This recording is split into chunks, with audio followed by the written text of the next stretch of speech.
Bonjour à tous et bienvenue dans cette conférence dédiée aux études dans le luxe. Et pour ça, j'ai le plaisir d'être avec Antoine Bertheux, qui est directeur de l'ESG Luxe. Bonjour Antoine. Bonjour, merci de me recevoir. Pour commencer, Antoine, est-ce que vous pourriez présenter de manière globale l'ESG Luxe? Alors, l'ESG Luxe, c'est une école du groupe Galileo, voilà, de la marque ESG. L'ESG, c'est une école qui a 40 ans. Désormais, qui est une école extrêmement expérimentée, qui a décidé il y a quelques années de se spécialiser et d'être capable d'accompagner les étudiants dans toutes les spécificités des différents secteurs dans lesquels elle intervenait initialement. Alors aujourd'hui, on a l'ESG qui intervient pour l'ESG sport, l'ESG pour l'ESG finance, l'ESG immobilier, tourisme et l'ESG luxe. D'accord. Merci en tout cas d'être avec nous.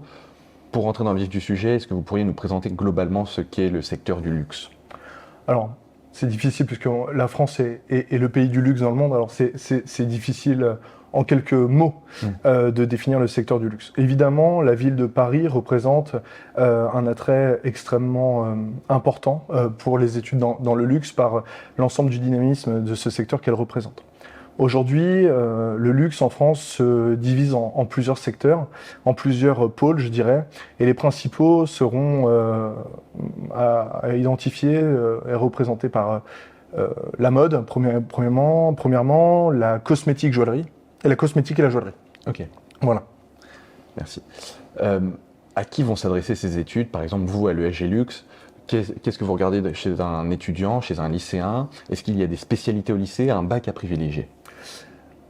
Alors, à l'école supérieure de gestion, à l'ESG, nous, ce qu'on a l'habitude de dire, c'est qu'on a une formation pour tous les profils d'étudiants. C'est-à-dire qu'en fait, je ne souhaite pas, moi, m'inscrire dans une segmentation qui viendrait à évincer une typologie de diplômés sous prétexte qu'ils ne correspondent pas à l'idée que nous faisons nos étudiants. Pourquoi? Parce qu'aujourd'hui, on se rend compte que les étudiants ne sont peu ou plus considérés par leur lycée, par les études en dessous d'une école de commerce comme une individualité, mais plus comme un groupe. Et nous, l'objectif, c'est qu'aujourd'hui, on redonne la chance à l'individualité.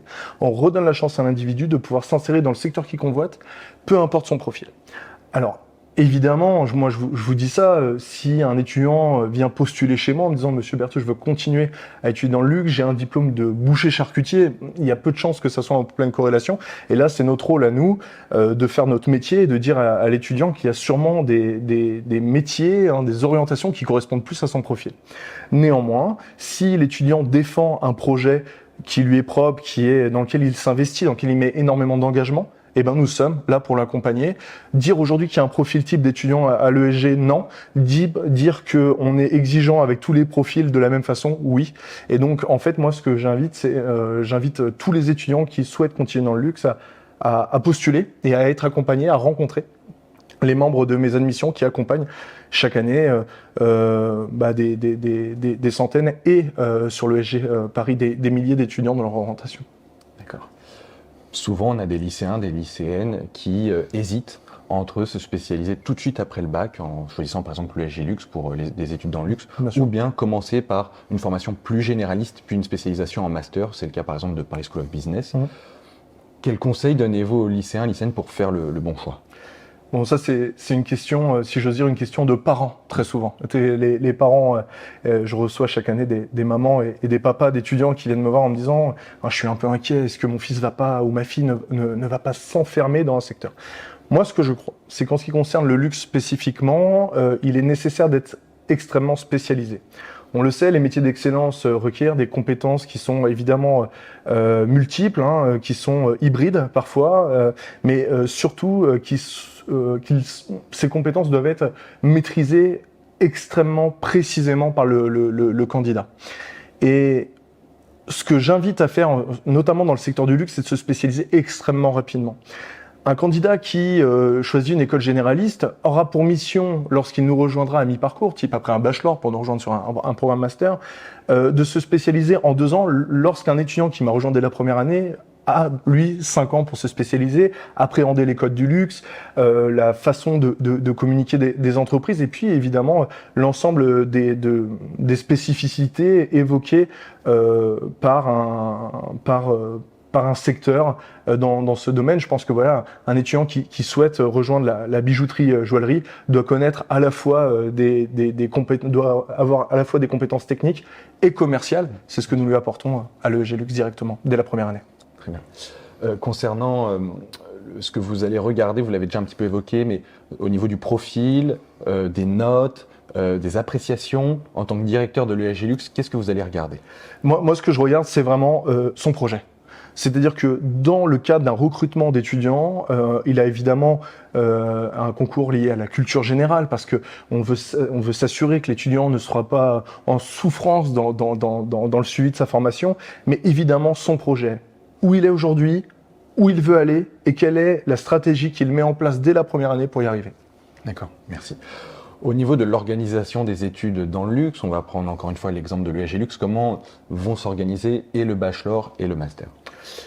Eh ben, pour moi, ce sont une continuité, mais il y a une vraie différence entre le bachelor et le master, et ça, c'est extrêmement important de le souligner, vous avez raison. La première année, on est sur une année de découverte. On appréhende les codes, on découvre le secteur, on apprend cette fois-ci les bases. C'est-à-dire que les matières vont être évidemment générales, appliquées au luxe, mais qui vont permettre à l'étudiant d'acquérir l'ensemble des compétences nécessaires à son perfectionnement et à finalement sa spécialisation. À partir du moment où il est diplômé d'un Bac+3 et qu'il souhaite poursuivre en Master 1 et 2 chez nous, apparaissent les options. Et là, directement, dès la 4e année, il est capable de se spécialiser donc dans les différentes catégories qu'on a évoquées tout à l'heure, bijouterie, joaillerie, mode, cosmétique et parfum. On a également une filière un peu plus généraliste qui permet à l'étudiant d'aller exploiter des compétences liées à l'immobilier de luxe, à l'automobile de luxe, qui sont aussi des compétences extrêmement, à mon sens, extrêmement singulières. Hein, un secteur qui est vraiment identifiable. Et puis, plus récemment, nous ouvrons notre filière hôtellerie de luxe, en étant en contact avec évidemment beaucoup d'hôtels qui recherchent des candidats, des étudiants, pour pouvoir, cette fois-ci, dès le master, leur donner l'ensemble des clés pour acquérir les compétences et intégrer un poste de direction dans un hôtel de luxe. D'accord. Au niveau d'une semaine type et des matières étudiées, est-ce que vous pouvez un peu nous présenter, par exemple en bachelor, comment ça va se passer et bien nous présenter la différence entre les matières plus généralistes et les matières un peu plus axées luxe ? Oui, bien sûr. Quand on forme un candidat, on va avoir des matières qui sont inhérentes à la mission d'un responsable ou d'un dirigeant.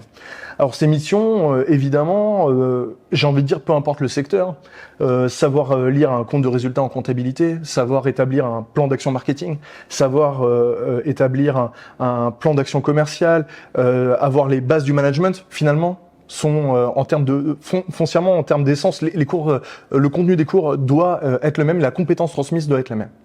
Cependant, évidemment, on ne serait pas spécialisé si on n'appliquait pas finalement cet enseignement au secteur et aux particularités du secteur. Il est évident qu'un plan d'action marketing dans le luxe, ce n'est pas pareil qu'un plan d'action marketing dans l'agroalimentaire ou dans l'immobilier, par exemple. Et donc, en fait, nous, ce qui nous importe, c'est d'avoir deux typologies de matières, des matières génériques et des matières de spécialisation. D'accord. L'ESG Luxe est une école professionnalisante dans laquelle on va retrouver des stages et la possibilité aussi de faire sa 3e année en alternance. Est-ce que vous pouvez un peu nous présenter comment ça va se passer ? Alors ça, c'est l'ADN même de notre école. L'ADN même de l'école, c'est la professionnalisation. D'ailleurs, ce qu'on dit, moi, la première fois que je rencontre mes étudiants, je leur dis bienvenue dans votre vie professionnelle. C'est là où c'est important. C'est qu'on est capable aujourd'hui de faire passer le message que je n'ai pas en face de moi un lycéen, je n'ai plus en face de moi un lycéen, j'ai pas en face de moi un étudiant, j'ai en face de moi un professionnel en devenir. Donc je m'adresse à eux comme tel. Aucun étudiant de l'ESG ne saurait avoir l'ambition de passer au niveau supérieur s'il n'atteste pas d'une expérience professionnelle significative. Alors, on parle de stage. Stage, c'est le mot un peu vulgaire pour parler de parcours professionnel. Parce qu'au même titre que les stages, moi, j'accompagne les étudiants pour qu'ils trouvent des jobs étudiants, pour qu'ils trouvent aussi des part-time jobs pour financer leurs études à partir du moment où ils sont en corrélation avec leur secteur. Donc le rôle de l'ESG, par exemple à l'ESG Luxe, nous nous mettons en relation. Les fêtes de Noël, énormément de boutiques cherchent des animateurs commerciaux, notamment dans la cosmétique et le parfum. Nous avons trouvé ces opportunités et nous le mettons à disposition des étudiants. La semaine dernière d'ailleurs, à l'ESG Luxe, une 60aine d'étudiants ont rencontré des recruteurs pour trouver ce type d'opportunité. Donc ça va de la première à la 5e année. Obligatoirement, un stage doit être réalisé. Ensuite, à partir de la 3e année, l'opportunité de l'alternance arrive. C'est-à-dire qu'on connaît tous les avantages de l'alternance, financer d'une part les études et puis également acquérir une expérience significative, contractuelle, durable, voilà, qui permet à l'étudiant d'arriver sur le marché du travail avec une vraie expérience professionnelle. Et donc là, l'étudiant qui choisit l'alternance à partir de la 3e année pour faire son Bachelor 3, son Master 1, son Master 2, valide naturellement son expérience professionnelle grâce à cette modalité. D'accord, merci beaucoup. Je vous propose qu'on ouvre le volet des débouchés. Après un bachelor et après un master, qu'est-ce qu'on va pouvoir effectuer comme métier dans quel type de secteur au sein du luxe? Bon, là il y a une vraie différence entre bachelor et master. Évidemment, quand on est diplômé d'un master, on est plus sur des métiers à vocation opérationnelle lorsque on est plus sur des postes de direction, d'encadrant à partir du master, évidemment. Ça, jusque-là, je vous apprends rien, c'est classique. Au niveau du marché du luxe, on a des débouchés qui sont vraiment divers et variés. Je ne pourrais pas être exhaustif en vous faisant la liste. On sait à quel point Paris est une ville dynamique dans ce secteur.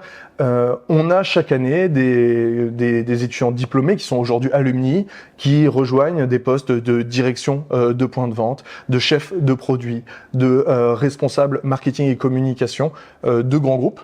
Voilà, alors je vais pas tous les citer, mais évidemment, tous les groupes auxquels vous pensez quand vous pensez à luxe sont des recruteurs de nos alumni. Et donc, aujourd'hui, le point qui est important, c'est de se dire qu'un étudiant qui s'arrêtera en bachelor sera opérationnel, un manager doit poursuivre et continuer jusqu'au Master 2.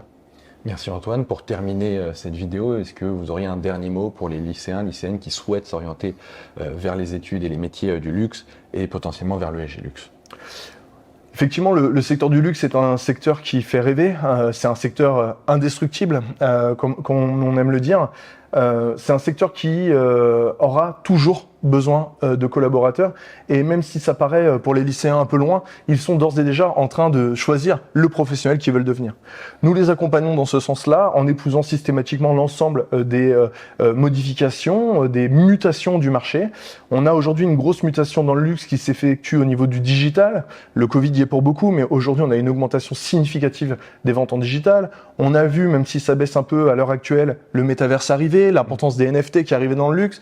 Donc nous, on a changé nos matrices pédagogiques afin de former nos étudiants à ces domaines-là. Écoutez, moi, le conseil que je peux donner, c'est choisissez votre école et candidatez à l'ESG Luxe. Merci Antoine d'avoir été avec nous. Je vous en prie, merci à vous. Merci à tous et puis on se retrouve très prochainement pour de prochaines vidéos sur Totis. Au revoir.